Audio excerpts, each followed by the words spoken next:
This is the Horsepower Hour.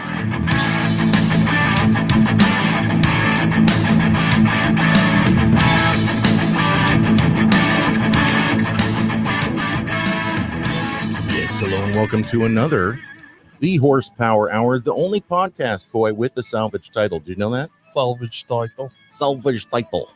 Actually, I have a funny story about that whole thing. The reason why we do the accent like that is because I was working for Baxter Auto Parts one time, and I had this Russian customer where every time he'd come in, and mostly he just worked on BMWs. He'd like flip BMWs and stuff. And every time he'd come in, he'd be like, yeah, I have a 2003 BMW salvage title, or totaled, or clean title. Also, he's getting like dashboard pieces, so I'm like, meh. I need cutting discs. I need the new dashboard vents. A large box of how do you say Bondo. Yes. It always was that. It always was that. Gosh, those car flippers. So I found something out. You know those completely wrecked, like burned to the ground Ferraris, Lamborghinis. You'll see them come up on Copart once in a while. Yeah. And they'll still sell for $40,000. And I've never really understood why. Mm-hmm. I watched a video the other day from Super Speeders where they explained it very well. They were like, if you've got a stolen Lamborghini Murcielago and you can't do anything with it, you had to like ship it down to Cuba and hide it, you know? Yeah. You buy one of these completely burnt to the ground Murcielagos for $12,000, cut off all the VIN plates. Yeah. Mm-hmm. Do a full rebuild. Yep. Air quotes. They just recently discovered a 20-year-old Ferrari that had that very thing done to it. All the VIN plates were changed.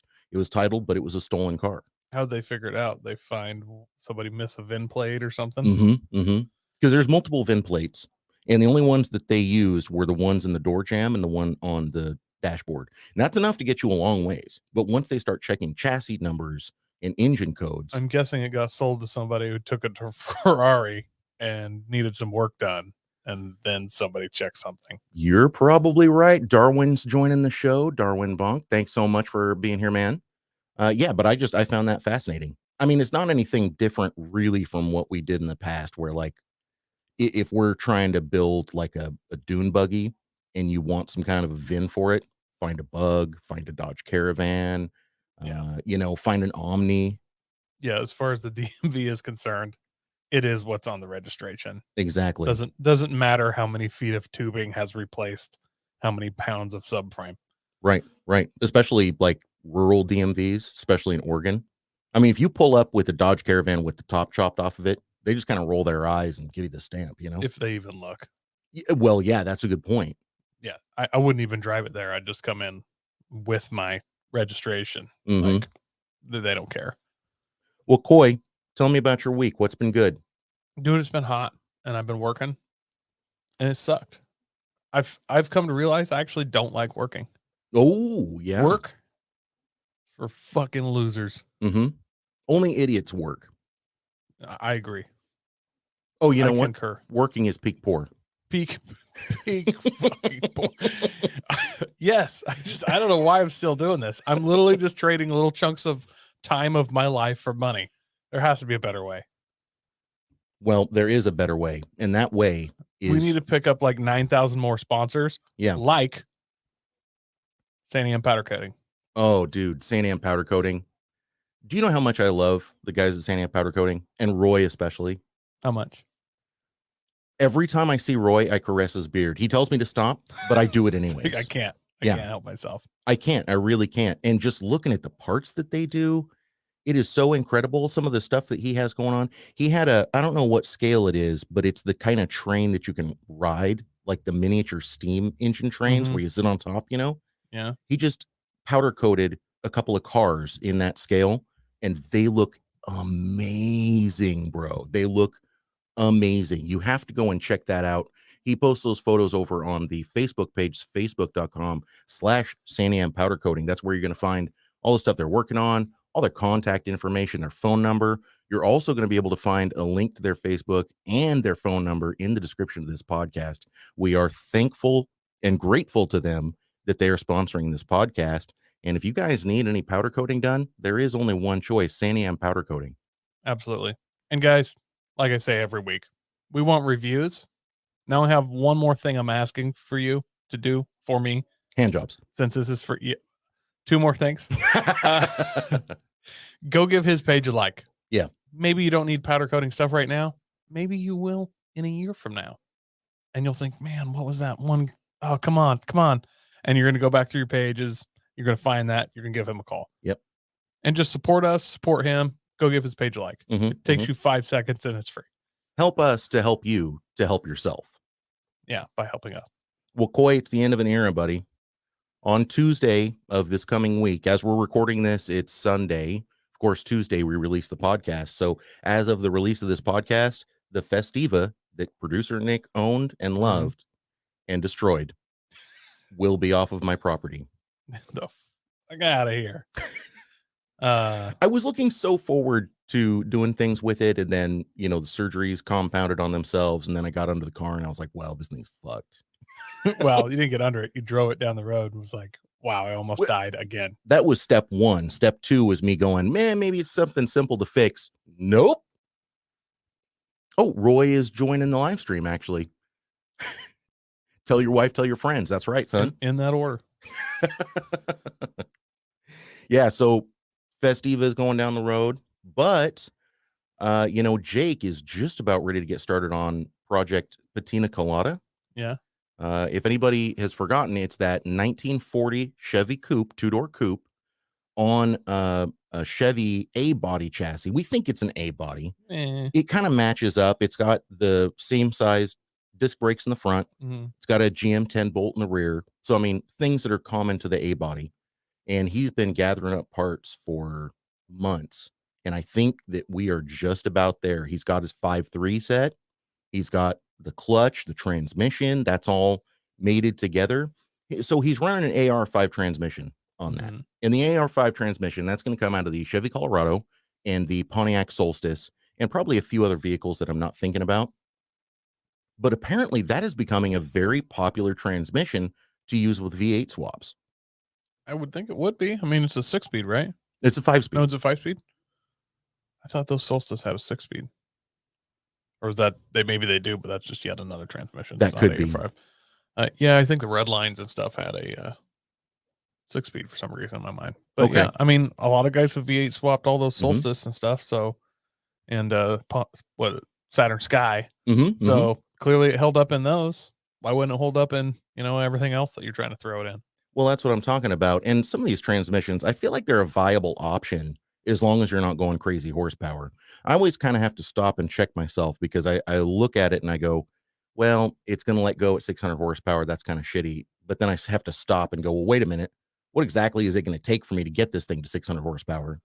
At one point, will you actually be running 600 horsepower?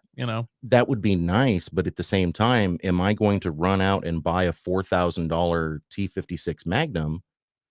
Or am I going to buy a $500 AR5? You know what I mean? Yeah, and just use that till you get to 600 horsepower. A lot of times when transmissions blow, it's kind of cool. Shifter shoots out of your hand, transmission, makes great video. Oh, yeah. All the Subaru guys understand that. All the Subaru guys know what we're talking about, for sure. Definitely a few other, mid-90s guys. All those 90s sports car guys, they know what we're talking about. Oh, yeah. They hit 350 horsepower and God, their hand goes into auto hand job mode. What the hell is happening? Actually, I pose a question to everyone watching and listening right now. What is your favorite transmission swap? Like if you were going to swap a car, what would you use? Because, T56, what's the one from the Mustang? For me, it's any dog box 30 straight cut gears. Wow, Coy. Wow. I'm just like, if we're talking favorites. No, but I mean, seriously, the 350Z, 370Z, CD009, all the different variations of that, those are 6 speeds and they're apparently quite strong. Even the RX-8 6 speeds. I mean, granted, there's not a lot of V8 guys using those, but a lot of folks that are doing K-swap Miatas or, rotary swap, anything, a lot of them are using that Mazda transmission. Now, famously, Mazda transmissions are not exactly strong. I don't want to make anyone think, oh, I can run 500 horse through this. Probably not, because Mazda is one of those companies. You put it very succinctly last week when we talked to Andy Lowenthal. Mhm. You said some companies they go, here's how much horsepower we're going to make, and here's how much horsepower the transmission needs to hold. And if it blows up, we just go and get another one. Yeah, you make it about 50 more than what Mhm. stock is, and then call it good. Mm-hmm. Yeah. We used to think that the days of like the 2JZ RB SR20 are gone. 4G63 motors where they can make some serious horsepower, even in stock trim, maybe swap out the turbo, do some tuning, stuff like that. But we actually went to a kind of a barbecue bonfire thing last night with some mutual friends. And I started talking about other motors that are now on their way up.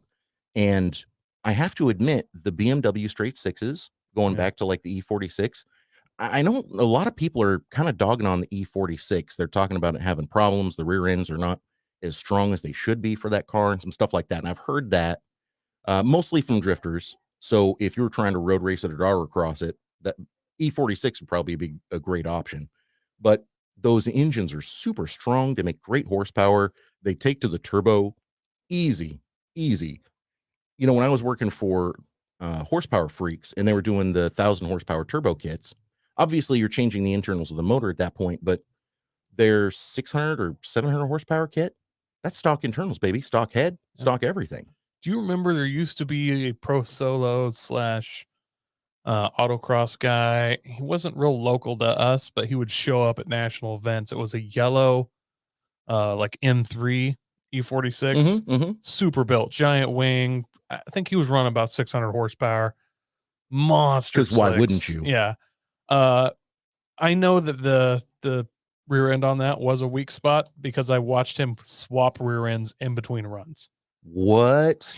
No, I seriously was like, what are you doing? And they had two like snap-on jacks and they had the back end of this thing 3 feet in the air. And I was like, what's going on? I'm like, yeah, we just blew a diff. And we're like, so you're done, huh? He's like, nah, we'll have it out in 5 minutes. And like he literally had a new diff in less than in between runs. What a hero. How thick must that guy's cock be? It honestly don't know. I'm not saying it's long, but they did swap discs in between runs. That's crazy. Yeah, there's not a lot of mechanical work that can be done between runs in an autocross group, but that's probably the most heroic swap I've seen in between runs. Well, so let me ask you this. We're talking about that BMW engine. Obviously, the K series is another one. They call it Honda's LS. Yeah. LS's.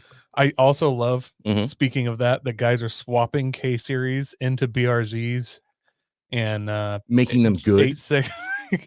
They weigh less, and people are like, "Oh no, you're ruining the handling." And they're like, "Actually, it's 150 pounds less." So yeah, wow, yeah, it weighs 100 after the swap is done. It's like 150 pounds less. So the whole part where they're like, "Oh, the Boxster engine, the weight's so much lower," and all this stuff. It's like, well, maybe it is, but it weighs less. And the BRZ is so good. Well, current BRZ. Have you seen the new BRZ yet? I haven't seen one in person yet, no. But you've seen photos of it. Yes, it doesn't look as good as the old one, in my opinion. No, it looks like a Honda Accord. Yeah, they're sad. Here, I'm going to get a photo pulled up here in just a second. But Very I want Hyundai Genesis looking. Yes, yeah. But almost with like less styling. I don't know. They're just so mediocre. Here, we'll show you a photo here in a second, you guys, and I'll make sure that I include a link at the bottom of the podcast. But I want to just kind of continue with this thought. What other engines are we seeing right now? I'm talking about like current vehicles that are going to have that swappable longevity, do you think? Swappable longevity. That's a tough one. One that I originally didn't like, but am starting to grow with the Toyota Supra BMW engine. Yes. I mean, we were all kind of like when that first came out, but then now I watched video after video of guys doing like exhaust and tune and having 550 horsepower. Exactly. And I'm like, that literally you could have this thing at 550 horsepower for like $2,000. Yeah. Like, and they run great. Like no problems, no idling problems. No, it just as is stock, but with what is it? 170 more horsepower or something. Whether that's going to be a swappable motor in the future, don't know. It would be interesting. Maybe I shouldn't say swappable. I'm just talking about what engines are the next 2JZ, RB, SR20, 3S GTE, 4G63 motors where Yeah. they don't blow their piston rings with stock boost. Well, I think that the BMW motor in the new Mhm. Supras and the new Z3s has already proven that it's got the metal to last, but whether they catch on more, I don't know. Like, guys like them. They're an expensive car, though, is the other problem. In the future, I'd love to see people swap them. And, you know, I'm not a huge fan of Tiptronic or Mhm. sequential or, you know, dual clutch Mhm. transmissions. But when you're talking about a swap, Mhm. I mean, if somebody came out with a kit where you could swap that motor and stuff, and then they just made a bolt down bump shifter or Mhm. something, like, I mean, it wouldn't be that, it's not that far out to believe that you could just bolt a fake shifter, basically sequential style. It's not going into the transmission. It's just an electronic bump. It's just a stick with Yep. up and down. That could be a really easily swappable engine if And- you had a wiring situation. And especially if it's a true DSG, like a true dual clutch gearbox. Yeah. Because those are, I mean, they have clutches, they're electronically controlled, but the feel is entirely different from an automatic transmission. Yeah. So I honestly think that could be a contender Mhm. if somebody comes out with like Mhm. a easily swappable wiring harness. That's where all these are getting ugh. Okay, try this one on for size. I'm going to throw this out there, and people may not be happy with me saying it. I think virtually all EcoBoost motors are in the running because every single EcoBoost motor that Ford is making right now has the capacity to nearly double its horsepower before you have to crack it open. I do agree with the caveat that Ford also does this thing where they like to offer 10,000 options with 10,000 different motors, Mhm. and every wiring harness is different. Right. Which, while I actually love the EcoBoost engines, there's a ton of power to be made, pretty damn reliable. God, swapping those in the Mhm. future got to be a wiring nightmare. Maybe, but with the way the ECUs are now, I mean, think about like the Cobb access ports and the SCT X5 controllers for the EcoBoost, that sort of thing. If you could pare that wiring harness down, now granted, you'd have to find a way for the ECU to not freak out because it can't tell whether or not the taillights are on. I get that. Yeah. But I think that with some creative jumpers, you could probably pare that wiring harness down. I could see someone keeping a chassis harness in an older vehicle that's not electronically controlled, like it doesn't have an ECU that controls every single aspect of everything inside of the car, and just paring that down to what do you need to run the engine. Now it's going to take some work, but I can almost guarantee you that there's some hot rodders out there right now that are working on a process to get wiring harness more universal and swappable. I can almost guarantee it. If that does come to fruition, here's how I believe it'll work. And this is actually happens now with a lot of different motors. You want whatever swap motor it is.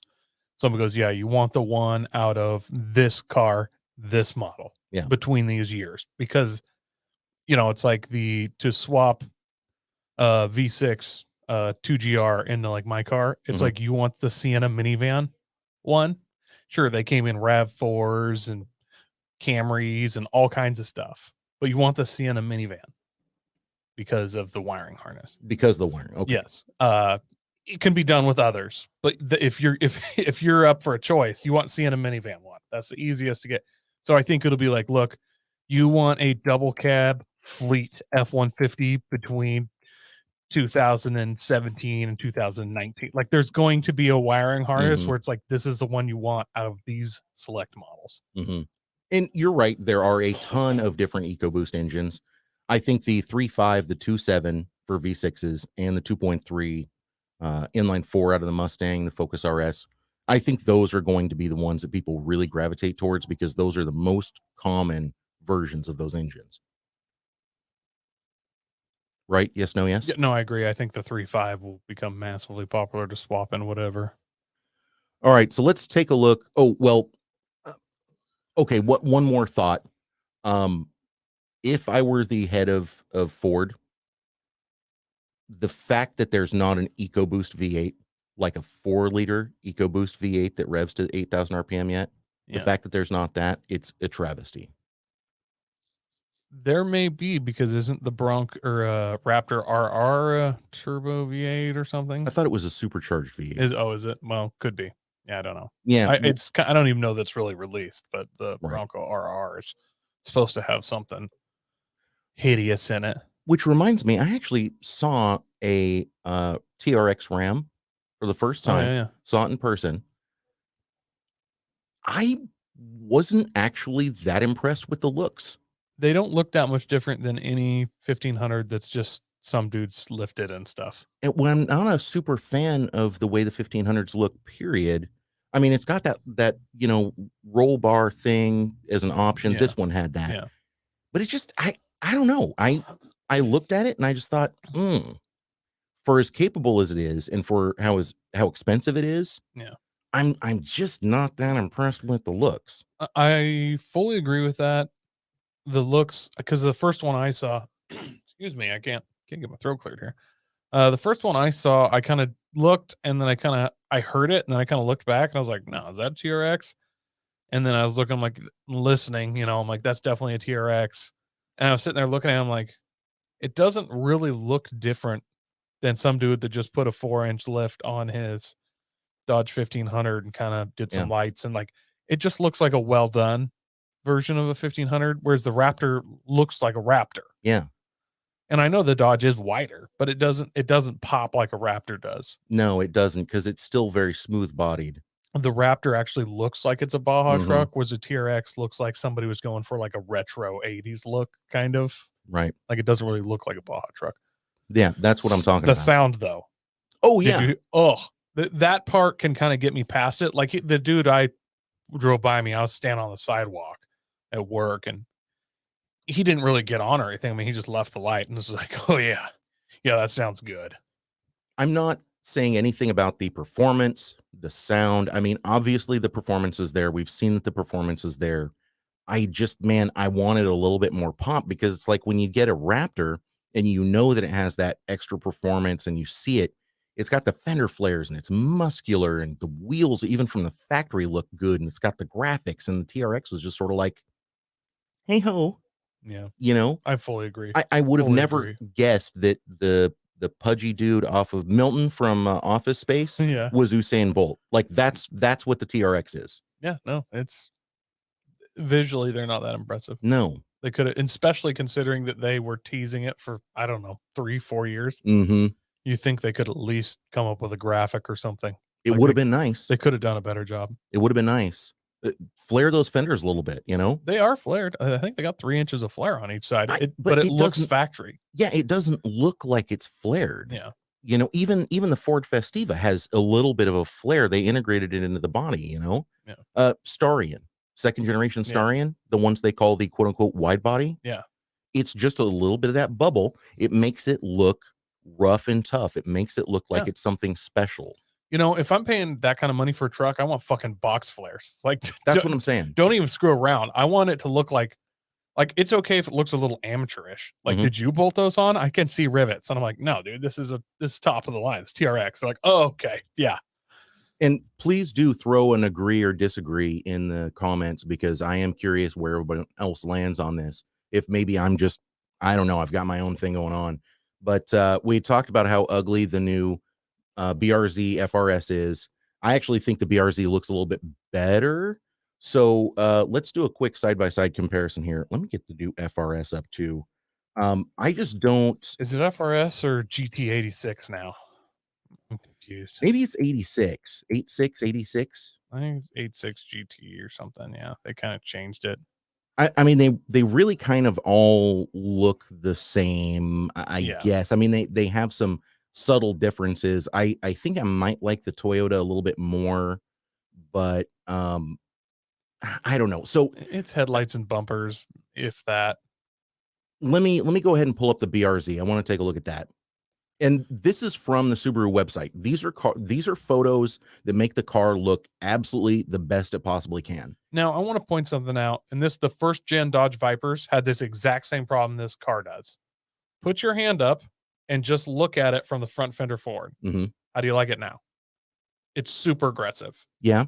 It looks sort of like a Porsche Carrera. And then go the other way, it looks like an Accord. That's their problem. They only made it aggressive from the front of the doors forward. Yep. You can do that with the first gen Dodge Vipers. Like, put your thumb up and hold it over the hood, and you're like, wow, that looks like nothing. And then you go the other way, and you're like, oh my god, look at the yeah. The back end of those things are like Dodge Caravan-y. They're super horrible. But they did kind of the same thing here. That front fender, that looks good. That's kind of got a like late 90s, early 2000s, like JDM wide body fender going on. You know what I'm saying? It's got that. Speaking of factory wide body. Well, but that's them trying to make it look as good as possible. Now let's go down again, trying to make it look as good as possible. Let's go down to this 360 view. That's the view right there. So I have it on the 3/4 basically. Yeah. And that looks pretty good. But as you spin it around, I mean, look at that back end. Yeah, no, they lost it on the back end. The front half of the car, I like. The back half of the car is just killer. I'm not even super impressed with the front half of the car, because if you're looking at it head on, that's a Miata. If you're looking at it head on, it looks like it wants to sell you drugs. Like, it's got kind of a smile going on, but it's not like a comforting smile or a happy smile. It's like, hey, trust me, pal. You want some of this shit, you know? The front end looks like the face of a male feminist. It's like, oh man, oh, I'm so sorry to hear about that. You should come over to my house for some kombucha tea, and we'll smoke you out and it'll be a good time. And then you pass out and you wake up and all your clothes are gone. And that's the look that you get when they look at you and they're like, your Uber's here, bye. Yeah.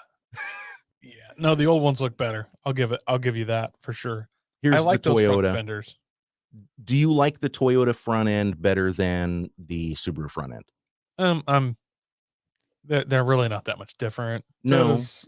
Toyota's yeah, I'm not sure which one I like better. They're pretty much the same. I think I might like the Subaru better. I think I might like, I don't know. They're quite plain. They are quite plain. I don't know what else to say about it. I look at them and I go, meh. I think you really hit the nail on the head. They've got that first gen Hyundai Genesis vibe going on. Yeah. Yeah, I don't know what it is. They kind of, Is the performance any better? Are there at least like room for massive tires? Are these like tubbed from the factory? I think the first gen BRZ FRS has room for quite a significant tire, doesn't it? I'm pretty sure, yeah. Yeah. So I mean, listen, enthusiasts are still going to buy these, but the performance is always that these are base price starting out like $27,000 now, yep. Almost 28. Like, and if you're in Oregon, that's going to be a $30,000 car. Yeah. Oh yeah. After taxes and you know them throwing on any fees and doing stupid crap. Yeah. Destination fees and all that bullshit. We put VIN numbers on the windows in case it gets stolen, shit like that. Darwin agrees the TRX needs something in appearance. 100%. It straight up does. It needs, like, it just needs a good graphics, like something. It does. All right, listen, we've got some good news and we've got some bad news, but all in all, it is the news. Should we get into it, Coy? Let's get into it. First up, man, if you are waiting on your F-150 or your transit van, I have some real bad news. You might get delayed again because a freight train carrying Ford F-150s and transit vans derailed outside of the Missouri plant, and they don't know the cause of the derailment, and they have not released how many vehicles exactly are totaled. No, I take that back. The number that they released was all of them. Oh, yeah, they're all totaled. They're all totaled. I don't know how many that is, but it says dozens and dozens in this article from The Drive. We've got some photos here. Of course, you can follow the link in the podcast description. Straight up, do you think they sent out a team to pull the chip that's so hard to get right now out of all these in new trucks? Bro, are you kidding me right now? That is the first thing I would do. Yeah, I'd be like, it did what? And I'd be like, intercom. We're gonna need team 3. Move. Like, you would immediately send out, if there's dozens and dozens, I'm guessing 70, 80 trucks, right? Like, I mean, these are pickup mechanics, so it's probably MEAL Team 6, not SEAL Team 6. But yeah, I'm just saying it's still going to be something like that. I want them to go out there with a Sawzall and a cordless screw gun and start pulling ECUs. Aaron Samuelson's in the comments. He says exactly the same thing. Hope they pull the chips out of them to be using other F-150s. I guarantee that they are. They're going to try to salvage anything they can off of these trucks. but it's just such a blow because there's been such a shortage, not just with Fords either. I mean, if you're trying to buy a pickup right now, good luck and Godspeed. If you're trying to buy any vehicle right now, good luck and I Godspeed. know a guy that ordered a custom, I believe it was a 250 or F350 he ordered. He ordered it and put money down, and he's expecting it in like a year. A year? It's out. Jeez. Yeah. Well, this certainly isn't going to help. No. It's not making it better. What would it feel like if you were someone that was living in kind of the Midwest and you were waiting for your custom truck, and then the dealership calls and goes, "Yeah, your truck was on a train that derailed." These are probably all just white fleet trucks, but I bet there are thousands of dealers that are using that like, it's not here, man. I'm sorry. I got to build you a new truck. I know you've waited 2 months, but it was one of the ones on the train. Look it up. Google it, bro. I'm for real. You got derailed. Oh man. And Ford, probably a terrorist. But Ford still has thousands, tens of thousands of trucks that are waiting on electronics. So the orders are just, who knows? I mean, hey, it's a year out. Is it really a year out? Okay. Yeah, who knows? Yeah, we don't really know at this point. No idea. We're still waiting for all of that to get sorted out. This chip shortage is just, it's crippling. And no one, I don't think anyone knew the ramifications of this. And actually, I was reading an interesting article about the shortages that have been compounded by the coronavirus and everything else. Yeah. You know what one of the first things to face a shortage was in the nation? Tapioca pearls for bubble tea. Yeah, that's not one I would have thought. And No. I feel like even if that's a shortage, like, so. Well, unless you owned a bubble tea shop and then you're like, fuck. Can't you just sell tea? like it says just bubble tea on the door. Where are the bubbles? No bubbles. Like showing me slowly picking up, blowing in the straw. There's your bubbles, bitch. If Coy owned a bubble tea place, he'd just be like, what? You wanted to suck balls that bad? Really? I would literally just, what was that thing they made a while back? The homemade soda machine thing over those. Oh, yeah. Soda stream. I literally just have a soda stream. It's like, it's got bubbles now. Yeah. Well, I hope that you're not planning on using like any electricity in your bubble tea company, because man, we're about to have a shortage, a serious shortage. And I've been calling this the Liars Club. Like, let's be real for a second. All these manufacturers are like, by 2030, we're going to be all electric. And I'm like, bullshit. There's no fucking way. Well, Coy, George Carlin once said, there's a big group of people that run everything and you ain't in it. Mm-hmm. And that seems to be the case, because we just got news. Bo Biden, the president of the United States, has signed an executive order, 40 to 50% of all new cars to be electric by 2030. In a bid to drastically reduce tailpipe emissions, which are not actually as bad as you might expect, President Biden's administration is decreeing EVs for all. We have talked about this ad nauseum. We don't have the infrastructure, we don't have the grid, and we don't have the power production to power half of the vehicles on the road being EV. And that's if we stopped supplying power to every home and business that required it. Yeah, can you take a second to wrap your brain around that? If we shut power off to all homes and businesses and told them to figure it the fuck out and just use the grid to charge electric vehicles, we don't have the capacity for half of the vehicles on the road to EV. In fact, California's already asked people not to charge their electric vehicles during peak hours. We got a fact check on the Horsepower Hour podcast group over that. Which then we got a bunch of stuff on our page where they're like, bullshit. Actually, California said not to charge your vehicles during peak hours, please. And we're like, that's what the article said.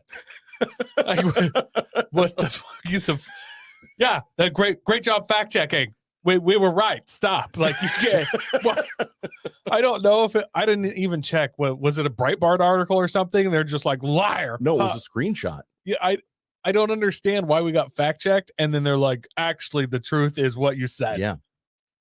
And by the way, come and join the Facebook group. When you join, it's going to warn you that we share misinformation and you might be exposed to harmful content. And violence or something like that. Yep. Yeah, it's if you want to be a bad boy, come join our Facebook group, because apparently we're a Proud Boys thing now or something. I'm not sure. Come be a bad boy. Yeah. Jim Clack, I'm going to give him a shout out because he agrees with me. He says, amen, Andy. Thank you, Jim. I appreciate that. And this isn't, we're not hating on electric cars. I love electric cars. Like they're a lot of fun. I have no problems with electric cars. I have a problem with trying to force them without bringing more to the table. You can't just say, hey, we're going to go all electric. And we have so much more to do to be all electric. I mean, we need massive grid and infrastructure upgrades, which we need anyways. I understand that this is a comedy podcast. It's a comedy podcast and it's an automotive podcast, but Coy and I aren't exactly dumb. I'm a little bit more potato headed now, but I mean, this is a real thing. If you want to do some research into it, you can very easily find out that we don't have the infrastructure right now to support really, I mean, even 15% of vehicles being EV. And it's not because we don't like EV, but you have to stop at a certain point and go, okay, where's the cobalt going to come from? Oh, the child miners in Africa and South America. Where's the lithium come from? Again, it's the child miners. They're losing their fucking hands because they're handling all of these toxic chemicals coming out of the ground. It's last time I checked, about 10,000 pounds of lithium ore is what converts into 8 pounds of lithium for a car battery, a single car battery. And in most car batteries, we're talking about EV car batteries that are lithium. You'll need 2 or 3 of those. Like the F-150, the F-150 Lightning has 3 of those battery packs. So when I made that fake Ford ad, and I said every Ford F-150's got 20,000 pounds of dirt, that was a real fact. I didn't make that up. And that's not that crazy of a thing, though. I mean, if you looked up ounce of gold, how many ounces of dirt, like any ore works that way. You're making giant holes in the ground that your mind literally can't comprehend how much dirt's being moved so that you can have a silver spoon. Well, but we need to be honest and realistic about that. We can. I really don't care. I mean, yes, it's horrible that people are losing their fingers over the lithium. If it wasn't that, it'd be something else. Sure. They'd be in a gold mine, or they'd be blood dying. Like that's a horrible reality of life. And if we always have this like, I like my diamond's blood, by the way. That's why I like rubies. Yeah. No, I like the fact that they've sacrificed. Like, you know what I mean? Like, I'm just saying, if you had an old military Jeep, would you want one that you found in a box that had never been used? Or do you want one with some real bullet holes in it that a Nazi shot at? That's what I'm talking about. That's how Darwin says, totally help when we're all using generators to charge our EVs. Generators have terrible emissions, by the way. Compared to, yes. Jim Clack says, bring on the harmful content. My man, that's what I'm talking about. So it's this is a mandate. I don't know if it's going to stand or not, because 2030, how many different presidents are we going to have in that period of time? Well, Biden will die any day, and then we'll have Kamala. Yeah. So she'll run for 2, so that's another 8. Yeah, we could have that would be up to 3. If she doesn't run for a second one, or if she loses, I mean, we could get Trump in again, or we could get DeSantis in. I mean, there's a lot of options here. So this could get reversed theoretically before it's time for us to go full EV. But what do you think about this, though? Or are they relying, and maybe the government knows more than us, you know what I mean, on new battery technologies that are far more efficient? If they were, we need to start hearing about it now, because we need to change people's minds on EV. We're in a climate now where I don't care how backwater you think someone is. I don't care if you're thinking that people, they're in the Bible Belt, they don't care. I 1000% guarantee that rancher in the Bible Belt that's got 1,000 acres with horses on it would buy an EV if he could get 500 miles between charges, and he knew that the elements weren't just being ripped from the dirt and creating a whole new set of environmental problems. Here's my thing. If you could come out with a battery and look, you're getting at least in, say, for the Ford F-150, Mhm. a full-size vehicle, not a toy, Mhm. that you get 500 miles between charges in 8.5 minutes. Right. That right there, if you could say that, done. We're going electric, right? Right. Like everybody wants an electric vehicle now. 8.5 minutes. It takes me that long at the gas station. It's physically impossible because you're shoving electricity into this battery through a soda straw, essentially. No, I understand that unless there is some new technology, Right.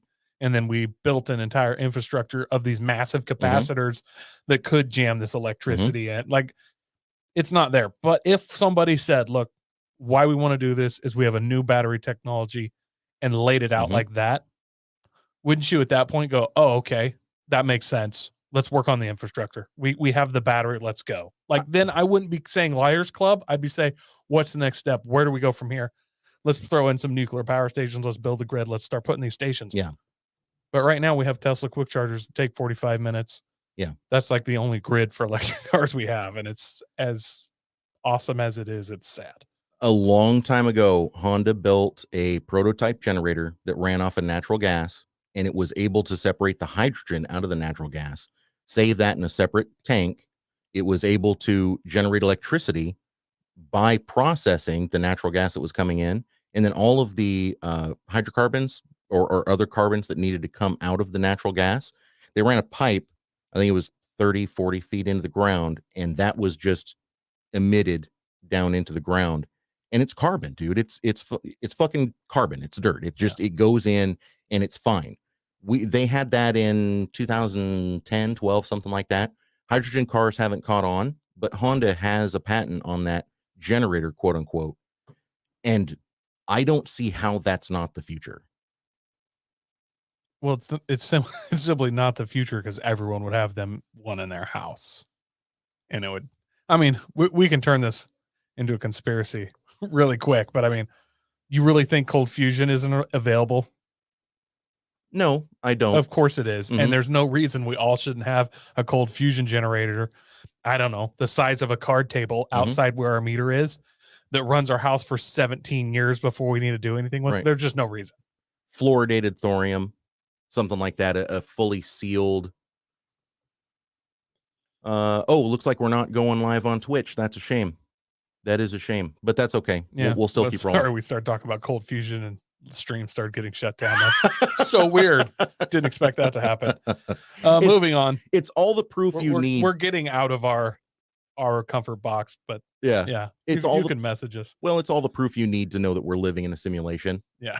Coy, when I saw this next thing, this is not a product, sponsorship or promotion or anything like that.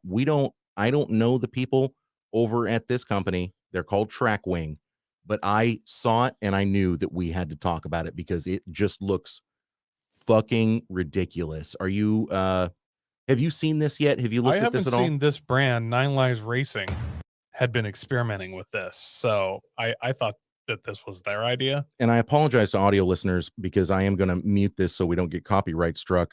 So here, let me pause this video real quick. Here's what's happening.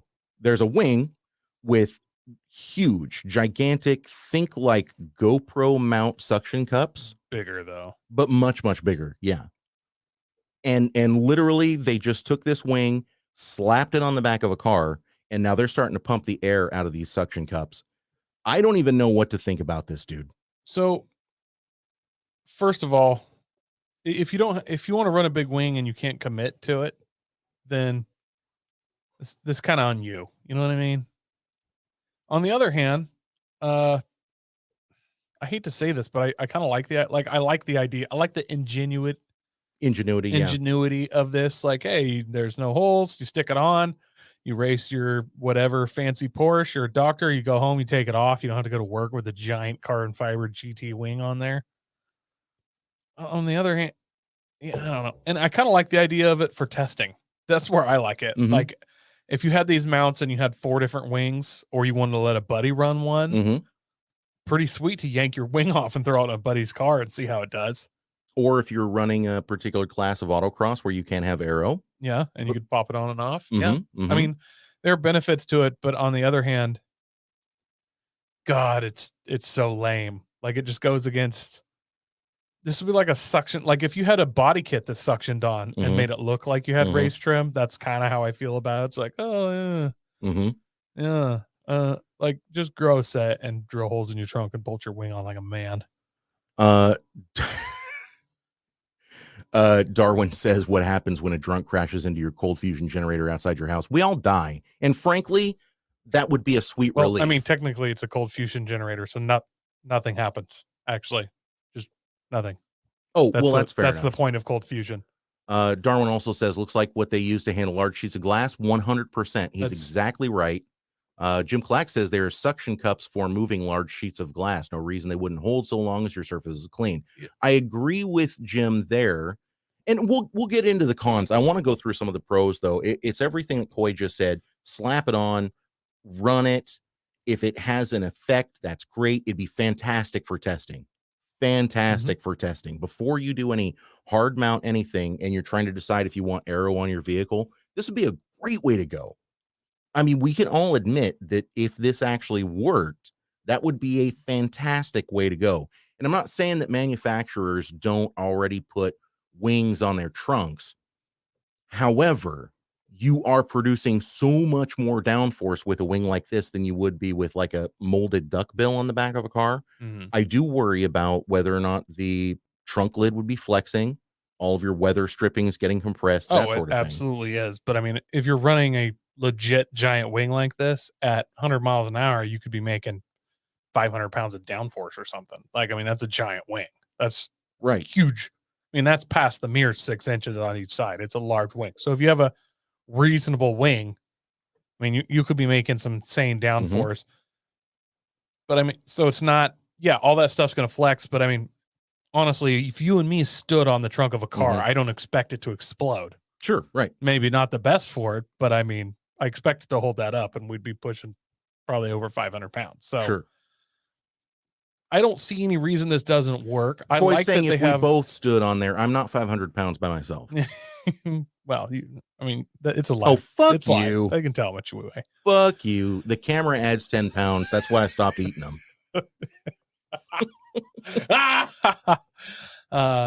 Now, what I do see, I like that they have the little harness straps.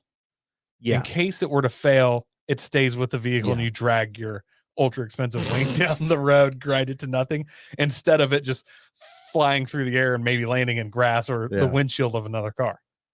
Well, So with the downside- straps, though, it could go through the back window of your car. That'd be fun. Downside of this, how many of these do you think you'll get stolen before you bolt it down? Ooh. Can you imagine walking up, like you see a guy go into Denny's and that's on his car? You're like, hit 2 buttons, it deflates, and you just take his wing under your arm and run. Jim Clack says this is for part-time track cars. 100% agree with him. Okay, so con number 2 is if you don't clean the surface well and the thing does pop off. That's a bit of a problem. Yeah, with that kind of downforce, and especially if you got up to speed, that thing's going to move around a lot, scratch the crap out of that, knock dents. Con number 3, if you were in traffic and got rear-ended at any speed, it's for sure coming off. I mean, the trunk's going to buckle. If you have those straps on there, maybe it doesn't go through the windshield of the car behind you, but it's definitely smashing the back of your car. These are all kind of, I agree that these aren't the best arguments against it. Hold on, con number 4. How are you getting this thing centered? Because if you're not paying attention, you're trying to throw it on quick, and it's off center. It's not the wing itself is maybe an inch farther to the front of the car than the other side. I see what you're saying. You know what I'm talking about? Yeah. An inch one side or the other, that can really, really affect your aero. So I think when you're putting this on, I don't think it's going to just be slap it on and go. I think it's going to be put it on, get it positioned, get out a tape measure, get out a ruler, something like that. Like figure out where exactly it needs to go. I don't think that'd be too hard. I mean, honestly, if you have the center line of the wing marked, you can easily set it up with a center emblem. All cars are going to have a Toyota emblem, whatever. You can line it up center that way. as far as on the trunk, you're going to want it as far back as possible. Mhm. You pull something out of your pocket, like something standard. You got a quarter, put one on each side. Make sure you're the distance. Mhm. You could get it close enough pretty easily with 2 quarters and just eyeballing this. If you had a center line mark on the wing. And I agree with all of that, but then if you compound it with the fact that maybe you didn't clean things off quite as well as you could have, or there's too much fingerprint grease on one of the suction cups, and that thing shifts around while you're on track. Yeah, no, that could be a problem. That can do some interesting things. Again, I'm not dogging on this product. I think it's fascinating that we have something like this available to us, but man, can I throw one more upside in here? Yeah, please. The other upside is, what's good for the front or what's good for the back's good for the front. You know what I'm saying? Okay. I can throw a wing on the hood, baby. Stephen Papadakis I stuff. can go full on late 90s, early 2000s Christian Rado fling the shit out of my car around the track. Ha! You like what I did there? Darwin is 100% with you. He says this would be fun to slap on the front of a Civic. I could not agree more. Jim says you get it straight and then use your key to mark a line around the suction cup. Genius. Perfect. Genius. Good thing I keep this screwdriver handy. Yeah, got my Gerber here. Hey, we're the ones doing the comedy, Jim. Yeah. Leave the joking to us. Jesus. Save some jokes for the rest of us, Jim. Oh, Darwin brings up a good thought. Rental car track days. Yeah, there are advantages to this.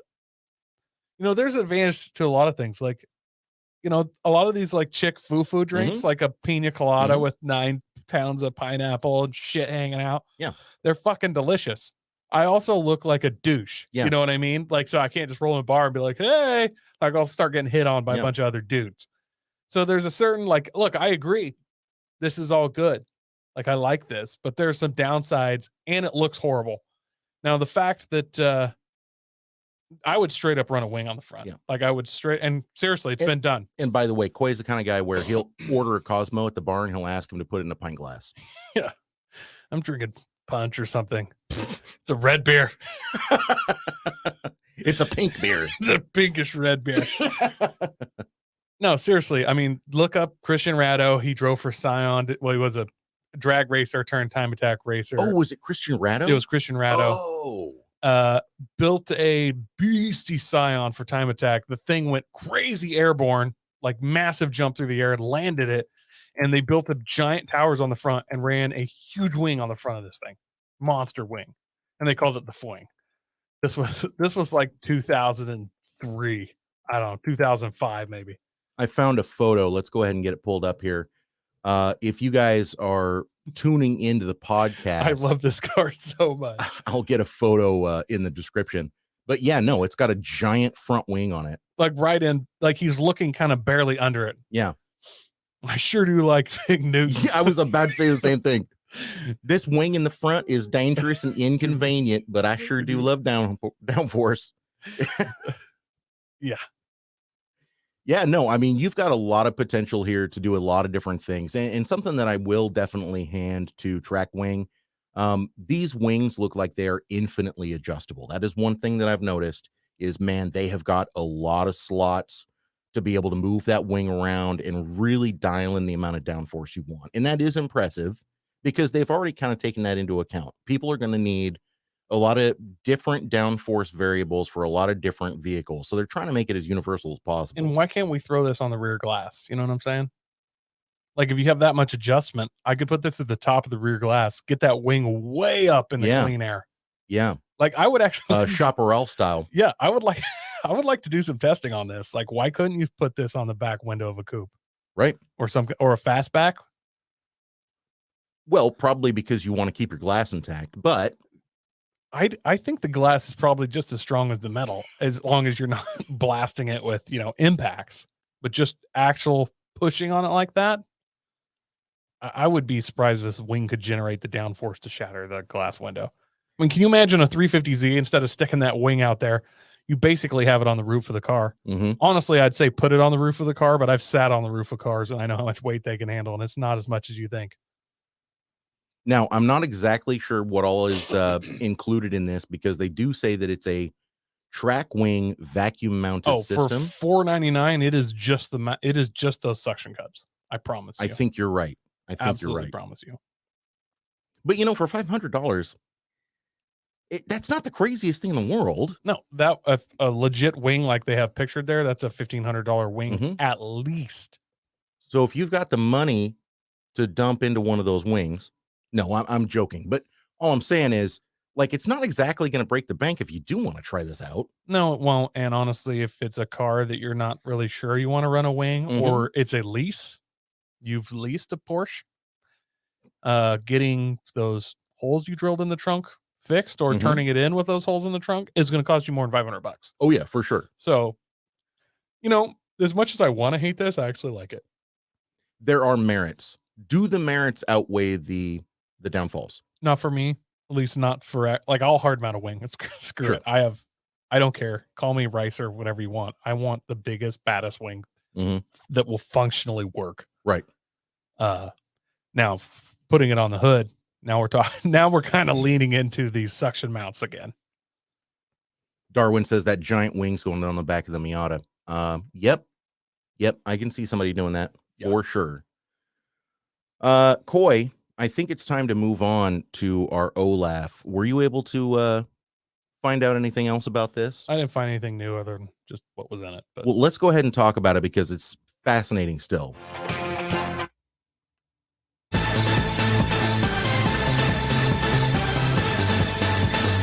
Overland is fuck!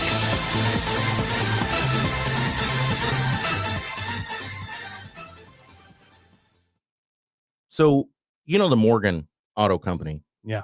Kind of famous for making the three-wheelers, actually. Richard Hammond has a huge hard-on for Morgan vehicles. He loves the fact that they are wood and aluminum.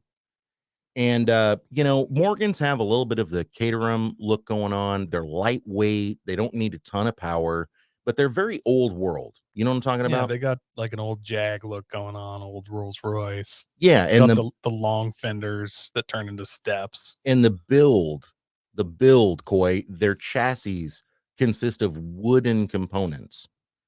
It's such a weird concept now. I mean, that used to be very common 100 years ago. Well, actually, it might be longer than that now. Might be longer, actually. Yeah, that's a good point. But Morgan is still making a go of it. And to be honest, I kind of dig Morgans. Like they're three-wheeled with the motorcycle V-twin that powers it. Yeah. I do kind of dig it. But listen, man, if you're trying to go off-roading, check this out. This is called the Morgan CXT. And holy shit, dude. I don't know what to think about this. I mean, it's a buggy version of a Morgan. It's got some cage work going on. It's got full-size spare. Honestly, you know what this feels like? This feels like a rich guy wanted to enter into, like last week we talked about the banger safari rallies. Basically rich man gamblers. They're Dakar style races. This feels like someone came to them and said, look, here's what I'm doing. I'm shipping this thing down to the Amazon or Chile. I don't know.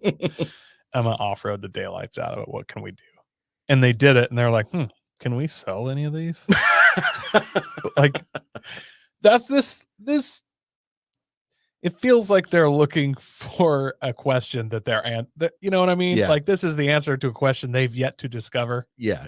Somehow it feels camel trophy-ish a little bit, like the old Rover stuff almost for some reason. This feels wildly British, but I could almost see this being like a Baja 1000 class though. Like if these could take off a little bit, the CXT class, and like these guys are just mobbing in these things. It's caged, it's got like kind of an exo thing on the outside, still looks super old school. It's running some all-terrains, and there might be 31s, 29s. They're not real big. Doesn't look like it has much in the way of suspension travel. You can see a little bit of clearance here, and then some of course skid plate action going on too. We got the skid plates, yeah, and then this leather saddlebag here. Yeah, I love that. Ugh, you know how much booze I would have in that saddlebag. I'd want it to be glass bottle, but I'd transfer it to plastic. It's got at least one full-size tire. I can't remember when I was looking through the pictures if it had one or two spare hanging off the back, which is also a killer move. If you turn the spare, so if you're behind the car, you're looking at the face of the wheel. Mm-hmm. No one cares. Mm. You turn that sideways, so you're looking at tread behind the car. Holy fuck! He's got two spares on He's this a thing. badass there. Like, all you have to do is change the direction of that 90 degrees to go from Jeep to Baja truck. Yep. I just now discovered that. That's a good point. Wow, that's a really good point. It has a permanent hardtop that fits underneath the exo cage. And bro, this thing looks like it's straight out of the 1930s. It does. It's like how they imagine the apocalypse in 1930s, maybe. This is like if there was a scene in Mad Max where one of the Mad Max cars pulled up to another one and asked them if they had any Grey Poupon. Scroll through the pictures down a little. Because there was, it looks cool. I'll give them that. It's cool looking. Mm-hmm. It's got some storage stuff, like big, Pelican case stuff going on in the back. There was a couple roto packs on one of them. They say that the interior roof mounted lights. Right. And they say the interior has specific rails, like a rail system meant to mount cell phones, cameras, accessories, that sort of thing. I think this thing's cool. I don't see myself buying one, but yeah. They say that HFS Morgan, who was the originator of the Morgan Auto Company, created the first Morgan runabout. He was competing in reliability trials up and down the United Kingdom. And it shows some old photos of him, fording like a river in a Morgan vehicle. And then right below that photo, they show a Morgan sliding sideways across gravel. That is undoubtedly cool. The practicality goes out the window. No, this side by side would be more practical by a long shot. Way more practical. Safer as well. More capable, safer, faster. Faster. Yeah. Better gas mileage. More options. Parts availability. Yeah. Mm-hmm. Cheaper. Yeah. Much cheaper. Much cheaper. But I don't know. There is something really cool. Oh, it does have two spares, some roto packs, got that, Pelican case type thing, shovel. And these tires look pretty serious too. Honestly, the interior is far more race-like than you would think. Mm-hmm. Like, the interior is more refined than the rest of the car. Mm-hmm.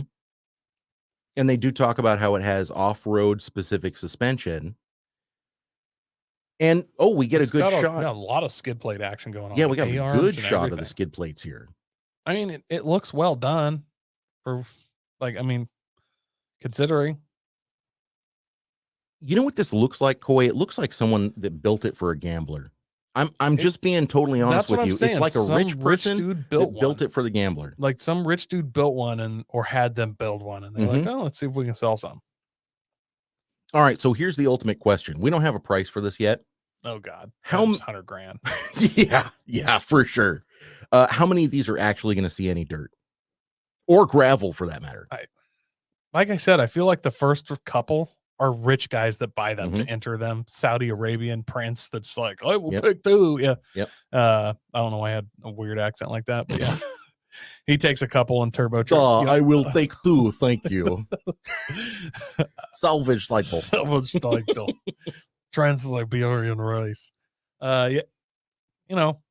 I see somebody like twin turbo LS swapping one of these, and we'll see it doing some serious dunes running or something. But they're not going to sell 100 of these, are they? Not even. So is this, and I'm going to go on a limb here, is this a factory built clout car? Yeah. Oh yeah. For sure. There's no real way to argue that it's not, is there? No, this is one step above a SEMA build. Right. Like, this is a factory SEMA build, and they're like, everybody's going to look at us and be like, oh yeah, the Morgan company. And then they'll fade into oblivion again. You know what I mean? This is a lifted Miata, but worse. I don't know if I'm going to say worse. Well, but think about parts availability. Oh, in that aspect, think about capability. Sure.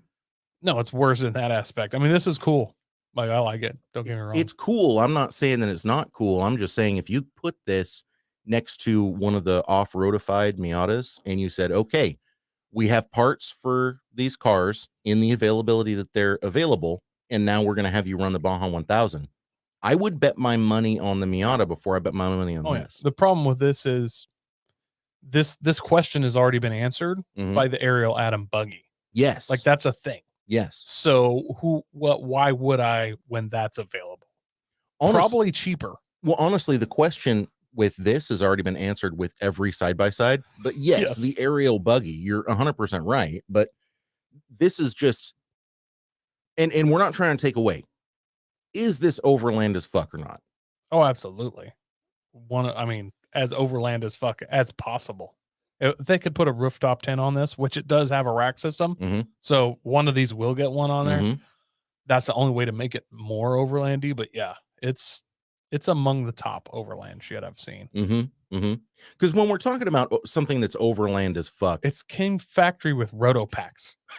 You can't really start getting more overland than factory roto packs. Like it's like, hey, we need the gas can that holds the least amount of gas. And it's the most inconvenient to pour gas out of. And we're like, why would you want that? It has to look cool as fuck when you mount it. Like, oh, nailed it. We'll get roto packs. Because that's what overland they is. They aren't even the big roto packs. Those are like 2-gallon roto packs. He literally has maybe 4 gallons extra fuel. He has less extra gas than if he had just a standard red 5-gallon can. Yeah. But it looks cool. And that's what we're talking about when we say overland as fuck. It doesn't matter how capable it is off-road. That's not what it's about. Is it just cool to look at? Will it, okay. Does it have clout? That's really what it is. Are you doing it for the gram? They are for sure. Yes. That's the only thing these guys did it for. These photos from Morgan, the factory photos here, I'll pull them up one more time for everybody on the live stream. I mean, that's just, if you were scrolling through Instagram and you saw this, you'd be like, what the fuck is that? Holy shit, that's amazing. It's a crazy gram build. Yeah, you'd expect them to have about 12,000 followers because it's not a big titty chick that's driving it. And then that would just be it. Yeah. There'd be a handful of people out in the world across America that would be like, oh, that off-road Morgan, that thing's fucking cool. But not a production vehicle, right? Yeah, no, it's odd. Very odd.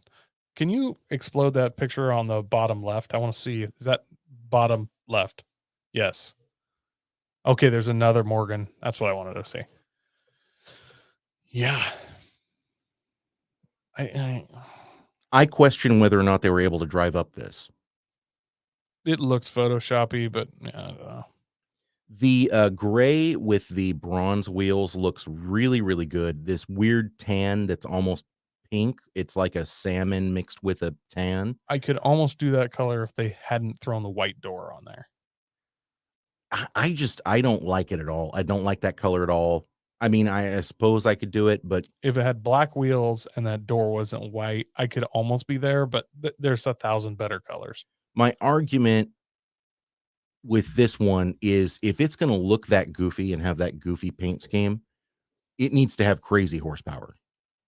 Like if you saw a car like this and you were like, meh, it looks kind of weird, but the dude was like, yeah, it weighs 1,800 pounds, got 500 horsepower. Yeah, no, I agree. I'd be like, yeah, it looks weird, but I don't know. Let me see what you got. It's that weird line where it's just like the Isuzu Impulse RS we were talking about last week. They have a really weird look to them, but they would have sold thousands of these if it had 300 horsepower. Oh yeah, they would have broke the market. They would have broke America's. If you had a time machine, could go back and convince Isuzu to make those with 300 horsepower and reliable, you would change history completely in America. We might not even be in Afghanistan right now. We probably Dodge Challengers and Dodge Demons and stuff wouldn't even be a thing. Right. Like Dodge would have a tiny all-wheel drive beast. Right. With a V8 in it. All Evos would be 500 horse from the factory. Yeah. It would have set a precedent. Yeah. It would have changed the course of American history as we know it. Because it's a goofy looking George Bush probably would have never been president. The 9/11 attacks never would have happened. Never. Nope. The towers would be standing strong. By the way, I just recently found out that the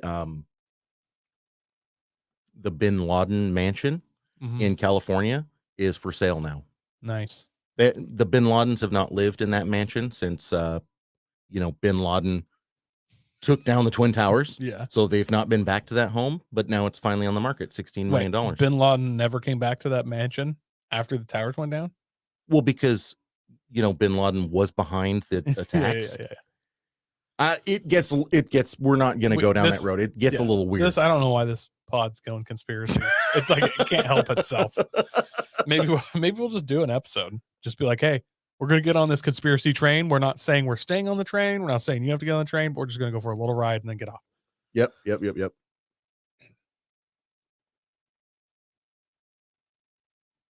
Why is that not loading? Look at that, Coy. No loady. Oh, here we go. There now we're it is. back. Well, hey, man, we're moving on down the list. Let's go ahead and do our FabSui, which we don't have a theme for. I bring that up every week that we don't have a theme because I'm hoping that someone will step in and be like, I'll help you make a theme. Me and my band. Yeah. I can do it. When you make a theme, you fucking shake the name. 1, 2, 3. Okay. So let's take a look at this, buddy. I don't actually know how many people you're going to kill. I think this one's going to have a low body count simply because it does have a roll cage, but let's take a look at it. This is a Mud Buggy. That's what it's called. And the description is short: for sale or trade for a camper RV project. 85% complete, needs drive line connected and a battery. 1200 Honda Goldwing engine powered. $600. This is a fair price. I want to point out the fenders on this. While I'm not positive, I am almost positive that those fenders are made out of plastic culverts. Yes.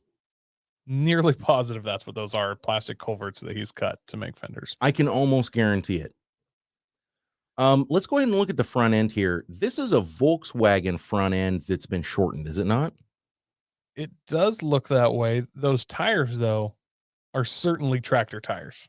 They are 1,000%. Those are 1,000 like old school two-wheel drive ag tractor. Yeah. Like those little narrow 3 ribs. These came off of a Farmall. Yeah. These are off like an Oliver. Yeah. Yeah. Like they're super old. But it does have some serious tube in the front. I mean, this thing is pretty well protected from the front, right? It's pretty well protected in the front. Now, the actual roll bar, he has those spaced a good 8 inches apart. I mean, it looks like a standard Yerf dog, just, pick it up at whatever your sporting goods store is, go-kart almost, and the frame design. I want you to just pay attention to this real quick. Look at how the tubing is collapsed in the front. It looks like he tried to make it narrower there and like put a vise on it and squeezed it. Mm-hmm. Therefore compromising the rigidity of the roll cage by a lot, or he slammed it into something about head height. Like he ran into like a semi trailer or something from the side and just thud. Yeah, he was rolling down a country road and hit an elk. Like he rear-ended like a farm tractor or something. Yeah, could be. It's a single seater, and like I said, a Honda Goldwing motor. This thing looks pretty dangerous. Oh, he definitely rolled it. Go back to that picture. You can see the side. It's bent to the one side. Yeah, he rolled it hard. So the cage is compromised, at least the front windshield section of it. Honestly, the front and the rear parts of the cage look fine, which that's the important part, right? You don't really need the brush guard part. Well, the stuff that goes around the driver, fuck all that. Remember the original Honda Odysseys? They had a loop behind the driver and a loop over your feet. Fuck branches and stuff. Just roll it like a man. Wear some goggles, you baby. Yeah, you're supposed to be wearing a helmet. Hit it with your purse. So I like the fenders. Now, honestly, $600, dude. If this thing really just needs a driveline, like this is a screaming deal, right? Oh, it's a smoking deal for sure. So I like it. I like that he has a fire extinguisher in this. That doesn't bode well. That this thing is what it is, and he decided it would be smart to have the fire extinguisher. That meant there was a fire already. You know what I mean? When you build this, you don't have the foresight to put the fire extinguisher in it. Yeah. You have hindsight, which means there was a fire. Yeah, that's more of like I guess I better have a fire extinguisher in this. This could happen again type thing. Now, body count on this, dude, I think it's 1. You think so? I think it's just 1. Like, it's pretty well protected. Is that a Volkswagen transmission in the back too? I don't think so. No, I don't know, dude. That's hard to say. because I can't tell if this has any back suspension at all. It has giant mud tires in the back. That is for It's sure. got like 33 to 35 inch like Mhm. truck mud tires. These are 1250s wide, at least 15-inch rims. And you know what that makes me think? It makes me think that this thing is going to have an insane top speed. Probably. And no, honestly, I think that the body count on this is 1. It's not me, the driver, though. Mhm. I'm going to take someone else out. Like, I'm sure, like most go-karts, the brakes on this are basically non-existent. Yeah. I'm going to have this thing up about 65 miles an hour, and I'm going to rack somebody hard. Yep. Tubing, yeah, I mean, it's pretty heavy-duty tubing, even though it's already bent. Sure, the steering wheel, you can see that the tires are straight and it's way off. Like, this thing is a death trap, but the driver is fairly safe in here. Yeah. Now, if I do hit a person and it starts a fire, well, then it'll take us both. So this is a body count of 1 to 2. And I rate this build fairly high. Like, this is some ghetto stuff, but like, this is he's kind of done it right. He's done some things I right. like the plywood on the sides and stuff to keep the rocks and stuff, fender flares. Like, it could be worse. We've had worse FabSuis. We had more dangerous. Very much more dangerous. The problem with the FabSui is you're not always going to find a death trap all the time. By the way, if you're finding yourselves looking at death traps, send them our way, please and thanks. Just message it to @TheHorsepowerHour on Facebook or Instagram, because we do want to see those. This thing, I'm actually going to give it a 4 body count. And the reason why I'm going to do that is because look at these exposed throttle and brake cables down here, Coy. Yeah. So what's going to happen is you're going to get dirt and mud and stuff filling the brake cable. You're no longer going to have brakes. And then it's going to fill the throttle cable, and you're going to go full throttle. And we've already discussed that this thing has probably got some serious power. That Goldwing 1200 engine. I think it's 1600, wasn't it? No, it's 1200. Oh, 1200? Because it says right here, 1200 Honda Goldwing engine. But still, it's producing over 100 horsepower. Yeah, it's a good sized motor. Yeah, we can pretty much guarantee that.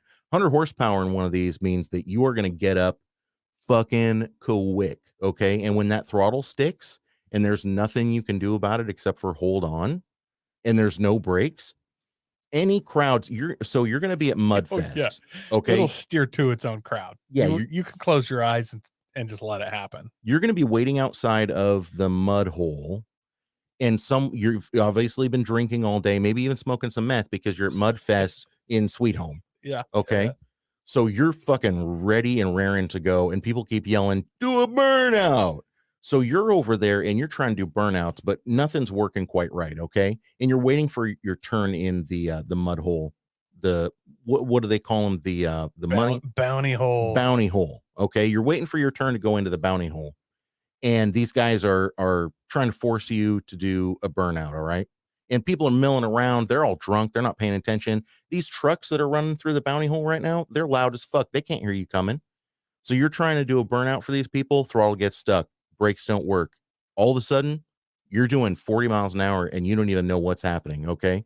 You start plowing over single moms in bikinis wearing clothes that really only should be worn in the bedroom by a blind person. Gotcha. Okay. And you start absolutely mowing them down. I'm going to count at least 4 right there, because you're not going to be able to, with those skinny little ag tires in the front and whatever the fuck is going on with the steering, you are not going to be able to steer your way around these people that are standing in front of you. I don't care who you are. I don't care if you're Mario Andretti. You are fucked in this thing. Now, here's where the 5th body comes in. You go flying into that bounty hole sideways. Okay, you're covered in blood and guts and shit, and there's a toe stuck in your goggles. Yeah. You go flying sideways into that bounty hole. It flips upside down. You're like, no problem. I'll just take this 5-point harness off. Can you see how rusted that 5-point harness is? I can. You're not able to get that thing off. It's already filled with mud and dirt, and it was already compromised anyways because it's rusty as fuck. You are underneath of the water, not even deep water. It literally is only up to your shoulders. You're upside down, and the water has covered only your head up to your shoulders, and everyone thinks you're fine. And when they flip this bad boy over, they realize that you're the 5th casualty. See, I might even actually back mine out from 1. I think this is a 0 casualty, but this is like a handicapper. I used to have I got a unicycle for free one time. Mhm. And just be clear to everyone, I cannot ride a unicycle. Yeah. Not even. I don't have the talent or the motivation. I had a broken pedal and I put a new one on it. And then every time people came to my house, we'd light a fire, people would start drinking and they'd look over and they'd see the unicycle. My friends can't ride unicycles either. No, yeah. Especially not when they're drunk. Oh no, but they'd fucking try. Oh, You know yeah. what I mean? Oh, yeah. There was more than one broken wrist over this thing. Like people were injured every time the thing came out, and it was amazing. It was great entertainment. I eventually gave it away so somebody else could maim their friends, but I feel like this is that thing. It's real similar. You have that sitting there, people come over and be like, "Does that run?" And you're like, "Not real well," and there's nearly no suspension. You got jumps in your field, right? Like monster jumps, bro. 8.5 minutes later, they come in and like, wow, that jump. I'm gonna collapse the disc. You know what I mean? And you know what I mean? This thing contributes to the back degeneration of all your friends. All right, so it's the handicapper. It's the handicapper for me. I feel like All that's right. like this doesn't feel that unsafe, but everybody ends up with back and neck problems. All right, fair enough. Fair enough. I think that's good. If you guys out there think that this is a death trap, or you think that it's safe as safe can be, go ahead and let us know in the comments because we're curious. And we're going to go ahead and move on to our final segment of the day, the one that we always do every single week because we can't get enough. And we do appreciate those submissions. Every time someone sends me a smoking deal or smoking a dude, we always use it. We appreciate that. Let's get into it. Smoking deal or smoking a doobie. Coy, I found this smoking deal or smoking a doobie, and I wanted to do it because it is amazing. I just quickly want to read this description, okay? This fella, James Turner, he says, "Hello, everyone. I have a forgotten project car. Got pretty far quickly, as you can see from the build pics. It's just been sitting around getting ruined. It runs, stops, drives, has a brand new car, bunch of other stuff. Needs some stuff for sure. Needs an interior, needs to be lowered. Definitely feels top heavy. Back door got dented, few other odds and ends. I have more than 7,000 into chopping it, bodywork, paint, countless dollars in mechanical, not including the van. I also replaced the transmission just before the chop. $7,000. That is his firm price on this thing. Now, what are we looking at here, Coy? So I saw this in the wild before we decided to use this. I thought it was photoshopped when I first scrolled through. I'm like, that's funny. You made that van like 8 feet long. So this is what was it, 1983? And I don't know if in this ad they have it. They probably do. This was originally like a full-size long cargo van. Like something that the school janitor would drive. A 3/4 ton. Yeah, monster. He cut this thing down, and it's a full-size Mr. T van that's about the wheelbase of a Jeep TJ. If that, dude. Possibly I'm not shorter. sure. I don't think there's 5 feet in between these two front tires. So, I mean, if you front and back tires, like classic Mr. T van, the front door is part of the front fender. So the edge of the front door is about center line of the front tire, and I would say from the edge of the front door to the back tire is 18 inches. Yeah. So it's you slam on the brakes, this thing might come up on the front bumper. I don't know, but the paint it looks good. Like the chop was well done. Yeah, you can't tell it's chopped. The paint is immaculate, nice blue. This originally was like a horrible mustard, but yeah, good paint. Good chop. Like that's why it's so well done. I just looked at it. I was like, oh, it got Photoshop. That's retarded. But apparently it was real. And he saved himself some money because there's no drive line. I mean, I joke, of course, but like it looks so short. It looks like the transmission could just be connected to the differential. Yeah. Yeah. This thing has some kind of stubby drivetrain. Now I'm a little confused why he didn't use like a short box fan. So that the back tire was actually closer to the back of the van? Yeah, because right now the back tire is centered in the box of the van. Because he used like the 3/4 ton monster van, there's 3 foot, maybe 4 foot behind the back tire. instead of that back tire being right back there. So it's kind of, I mean, it looks hideous. Like it's disgusting. It looks amazing, but hideous at the same time. Yeah. If that back tire was back, it would be perfect. Mm-hmm. Even if you slammed this, it would be horrible still, right? Like even slam this would be disgusting. It might even be worse. He tinted the windows. I give him that. Handling is non-existent at this point. Oh no, this is like those 3-wheeled Zephyr things that tip over at the first corner, like that. Like this thing's just a beached whale just taking a nap. If you hit the gas mid-corner, and we're just talking through an intersection, I bet you'd lose steering. For sure. But like Coy said, it actually looks well done, all things considered. Like there's been a lot. If you told me this work was put like into an this. ultra rare factory edition made just for Tillamook ice cream, and they used it at the creamery on the like I would believe you. Like if you're like, this is a special military edition that's used on Air Force runways, I'd be like, oh, okay, that makes sense. It does You know kind of what I have mean? one of those luggage towing tractor Like looks, it looks like some kind of crazy special custom made thing for some niche thing. And the interior looks fairly stock. You can't even tell where he chopped it from the interior. Like it's really, really surprisingly well done. And again, it has no interior, it has no headliner, doesn't have any sound dampening, anything like that. So it has to be finished. Deleted the sliding doors as well, I believe. It's just the driver and passenger door and rear doors. Yeah. Yep. Could you even fit a dirt bike in this?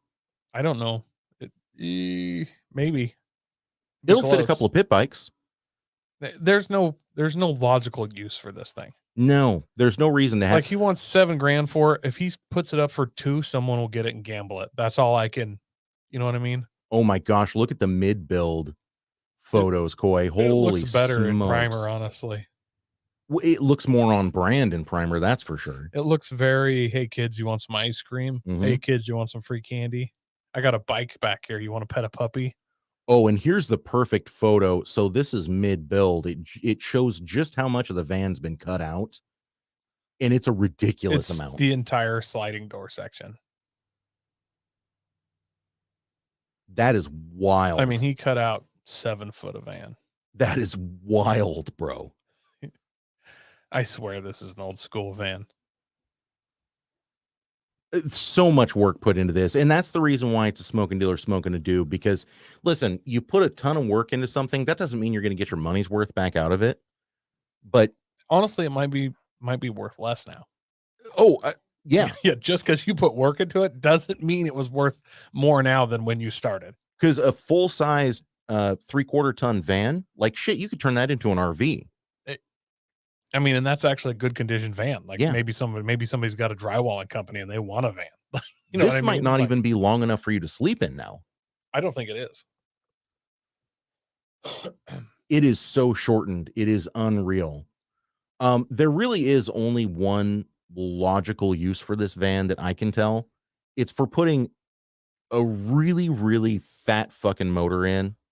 I mean, I'm talking like a 6-liter LS2 that's got a Pro Charger on it, and you're going to have to get real creative with how you fit shit in it. And then you just take it to the drag strip and do wheelies for fun. See, I thought it was just for kidnapping children at this point, but because when people are like, what was the vehicle they're driving away in? It was like, well, it was a van, but it's like 8 feet long. And the cops were like, okay, whatever. You don't know. Can you just tell us like what brand was it? And they're like, no, I swear it was like a Chevy van that was 8 feet long. Okay. You got stolen by an ice cream truck. But even as a child, I feel like someone would yell, hey, free ice cream, kids. And I'd go running over, and then I'd look at the van and be like, what the fuck? It's 6 years old. I think I would look at this van and go, man, those proportions are way off. Oh, yeah. Like if you saw this in a video game, he's definitely selling a special weapon out of this. You know what I mean? Yeah. He's got photos of a bunch of other vehicles that he's chopped and shortened too. He's got a photo of a VW Mystery Machine in here that was chopped way down. This guy has like a issue with chopping things. Like, I mean, it's cool and all, but like, Jesus. Save some chop for the rest of us. Yeah, like you don't have to chop. Like this isn't a turbocharger. You don't have to chop the world. You know what I mean? Buddy, I don't even know. there is something inherently cool about this. $7,000. 7,000 is ridiculous. Do you think someone would pay $5,000 for this? You know, there might be like the right like flour delivery place or Mhm. something that gets this bakery Mhm. cake. Yeah. There is some niche market where they want some of these weird things like this. A brewery that has like 4 taps on the side of the van. Something like Yeah. that. Like there is a tiny niche market for something like this, but 7,000. Ugh. It's still a van. Yeah. You know what I mean? Like I can go buy one that hasn't been chopped too. And as far as we can tell, it's going to have a stock engine, stock transmission, stock suspension. So it's going to ride like shit, and it's not going to have very much power. Oh, it's going to ride much worse than stock. Mhm. Have a little more power than stock because we have done some weight reduction. Yeah, but give it's 'em that. 1984. So, I mean, 170 horse. This could have a 350 in it. I'm just saying. Yeah, like I said, 170 horse Yeah, maybe. Yeah, but I mean, it's not going to be that bad. You're going to take it to the drag strip and run 16s. I guess that's okay. But I mean, it's a van, you know. Again, Okay. I'm sorry, but looking at this, the only possible use for this would be for a huge built motor with a ton of nitrous. If you're not okay, so a vehicle that's built like this just seems like it's built to drag the bumper to me. I literally can't think of any other use. So the only other use is I always see like flower shops with weird little van things that they deliver in. But anymore, no one does that. Like, I mean, that's more something from my childhood, I guess. Here's what's going to happen. I'm a flower shop owner, and I'm like, oh, sweet, this weird looking van. I'll just buy it. It's business expense. Why not? And then I'll get it, and I'll be like, fuck, I can't fill all my orders today because I don't have enough room to put all the flowers in. I'll have to make it faster so I can make 2 trips. Hey, Harry, I'm going to need 2 bottles. We need some nitrous. 2 of the big bottles like that. Yeah. And Harry, I need him by tonight. Yeah. Yeah. By this afternoon. Okay. So it's got an inherent kind of, it's cool because it's so weird, or no? Well, I'm going to skip that. This thing's all right. Atrocious. I don't know. Like, even as a crazy nitrous wheelie machine, like, am I into it? I don't think so. No? Like, I'd like to see one at the drag strip. Like, I'd like to see the funny cars run, then I like to see the jet car, and then I like to see some wheelie stuff. And if this was in there, I'd be super stoked. All right, fair enough. For me, I don't. If it had a 500 horsepower build, 350 in it, would that change your mind at all? I would remember last week we did the Impulse RS Isuzu. I would much rather have that than this at any price. Wow. I mean, he's asking the same. He's asking 7. That's what that was at. That Isuzu Impulse went for 11.5. It did, but when we did it, they were up to 5. 7. I declare myself the winner, by the way, because you said 9, Andy said 9.5, and I said no, it's going to go 11, and it went for 11.5. So I'm declaring myself the winner of that Bring a Trailer event. Yeah, you won that one. Mm-hmm. Fair and square. Sort of like winning the Special Olympics, but that's neither here nor there. We're talking about this van. It's definitely not going to go for 7,000. I think personally that someone is going to end up buying this for $4,800. That's where I feel like someone who likes these shorties. Let's break it down like normal. What's it take? What's it going to cost? You're going to buy one of these vans. You're going to pick up an old van. $2,000, $1,500. Mm-hmm. I'm not really up on chopping technology and how to do it. I can't chop something. Yeah. This guy clearly chops these things and does them in his front of his garage. Like we saw the pictures. So this guy's into it 150 hours. But let's say your labor is worth $20 an hour. And that's low, by the way, because a body shop, that's $80, $100 an hour. Well, this guy's clearly a body shop guy for a living, and then in his front yard does weird cholo stuff. But so I built a van that doesn't have room for the homies. So you're into this if you're a body guy, 150 hours and welding rod and Bondo, you're into it $700 of your own of consumables plus your labor. Yeah. This paint job, sure he did it himself.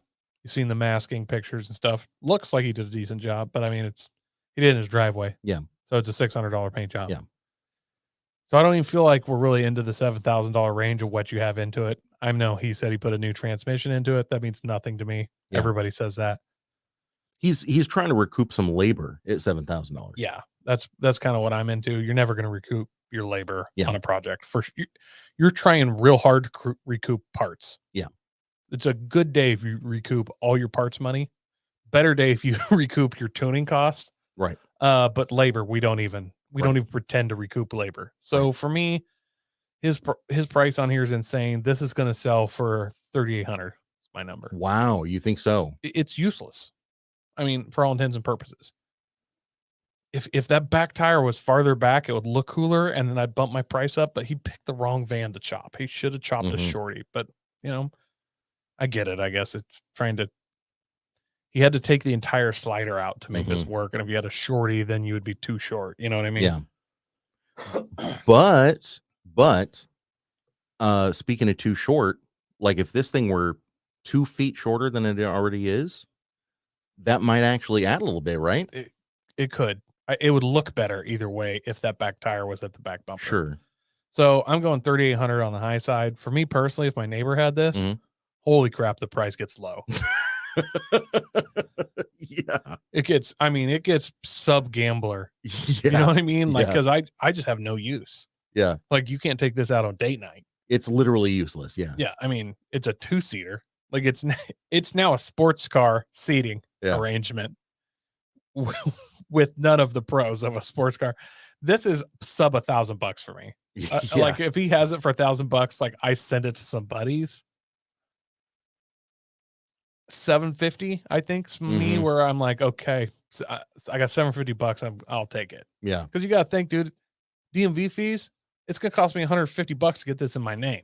You know what I mean? Like, I cannot get into 4 digits on this thing. Just cannot.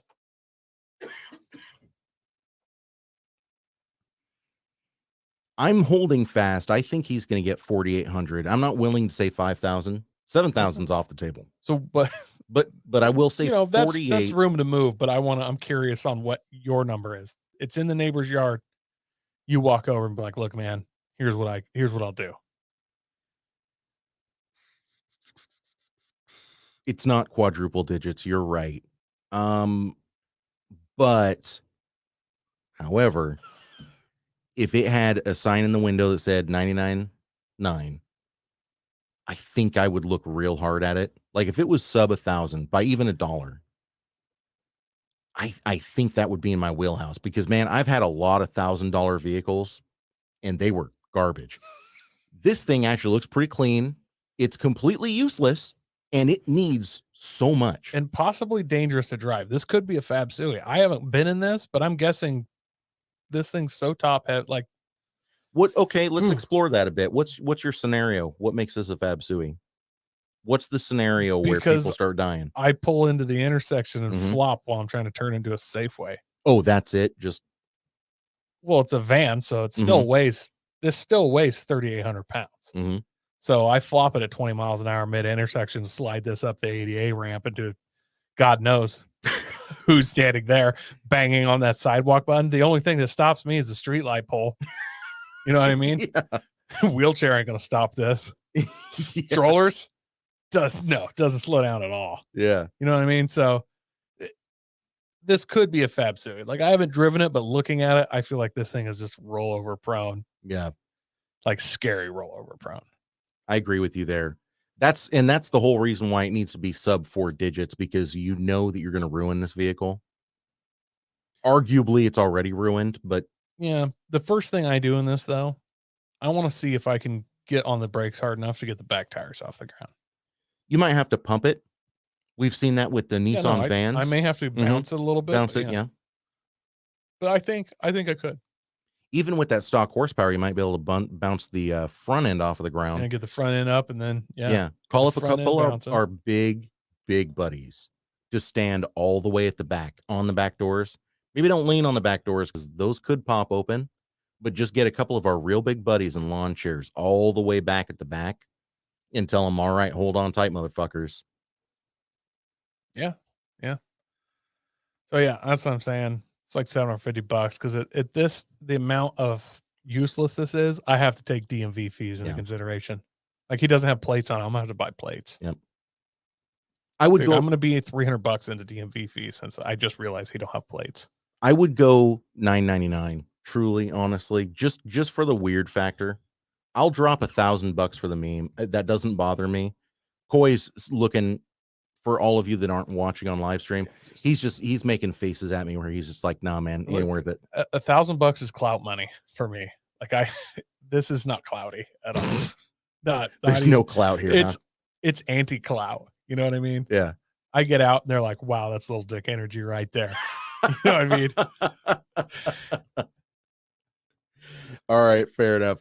Again, I mean, would it change your mind at all if it had 3 times the horsepower? Well, yes, but at 3 times the horsepower, if as you know, it's now it's somewhat a donor vehicle at that point. I'm like, oh, this van's hideous, but I'm buying it for the motor. Right. So of course that does change it some, but yeah. I'm just saying, if you saw this rolling around town and it had a horsepower, if it pops wheelies, yes, my number goes up. Anytime something can do wheelies, my number will go up. That's just imagine this had big horsepower hour logos across the side. Add zeros. That's all I'm saying. Yeah. That's what I'm talking about. It's got horsepower hour graphics, and people are looking at it and they're going, "Holy shit, that looks so fucking stupid." And then you romp on it and pop a wheelie in an intersection. You hop a Coke can, Koi. Wheelies add zeros. I'm sticking with that. But I mean, solidly a doob. There's no doubt about it. Such a doob. If you guys out there are looking at this and you think we've missed the mark with it, or if you agree 100% this thing is a doob, let us know why it's a doob. Let us know why it's a deal. We always enjoy getting those comments. We're going to post this up in the Horsepower Hour podcast, and it's going to start a conversation. If you want to come and join that conversation, it's just facebook.com/group/the Horsepower Hour. So please do come and check that out. But for today, that is our smoking deal, smoking a doob. Smoking deal or smoking a doobie. And Koi, I think that pretty much finishes us off, man. Wow, a lot of stuff going on this week. Are we living in a simulation, or is this just the worst timeline? Like, what's going on? Oh, this is the worst time to be alive in human history. Yeah, for sure, right? Since antibiotics have been invented. Discovered, I should say. Yeah, discovered. Yeah. I don't even know. With the news that came out this week, I knew we'd have to talk about it, and stuff is just, it's getting ridiculous out there. But you know what's never ridiculous is the quality of work that you're going to get from Santiam Powder Coating. Again, we appreciate them for sponsoring this show. They are a summer-long sponsor. And if you want to come and check them out, again, it's facebook.com/Santiam Powder Coating. Their phone number is in the description of the podcast. Give them a call, see what they can do for you. They are the highest quality powder coating company in the area. And so if you are local to Oregon, or if you don't mind shipping your stuff over, you will get a high quality product from Santiam Powder Coating. We thank them for that. Do us a favor, do them a favor. Go at least like their page for us. I get my work done there. Every time I get something powder coated, I look around and think about what else I should get powder coated. Powder coating is just ultra satisfying. It is. And when it's beautiful and a great job, even more so. That's so true. And please do leave us a like, leave us a follow, leave us a comment and a review. We want those reviews, man. We haven't gotten a review in almost a month. I think more than a month, for sure more than a month. So somebody review. You don't even have to be good at it. Please do. Write words. Yeah, I'm downsizing, so you might actually find yourself getting shipped some old car magazines, maybe a DVD. We're clearing out the house, baby. If you want some. Is that a thing where we just send them a box of, a surprise box where we just some 1993 Super Streets? And it could happen. Yeah, it could happen. Yeah, they might get a 2001 sport compact car, a T-shirt, and a set of dirty boxers that they get to sniff while they read the magazine. They're gonna be Koi's, not mine. Don't worry. But yeah, please do go and do those reviews. We appreciate that, and we love you guys. And by the way, the Offroad podcast, I don't know what their group membership is at now, but it is significantly lower than ours, and we thank you guys for doing that. We're back in the lead, baby. Yeah, but That lead can always be taken away. So don't forget to tell a friend. Coy could add more of his friends to the Off-Road podcast group. Good. And shoot us in the foot. So, help us to keep Coy from screwing this whole thing up. All right. Good episode today. Lots of stuff going on. If you want to talk to Coy, he can be found at the same place that I can be found, The Horsepower Hour, at The Horsepower Hour on Facebook and Instagram. Twitter is something different. It's like horsepower_hour, but we don't ever use Twitter because it is a fucking cesspool. So don't even bother. But please do come and check out the Facebook, check out the Instagram. We do appreciate that so much. Coy, you got anything else? I do not, sir. Awesome, man. Well, thank you for being here. We appreciate you. For F. Coy Forticus and Masterson, Junior, Senior, Esquire, Duke of Earl Grey, this is Andy. We will see you next time.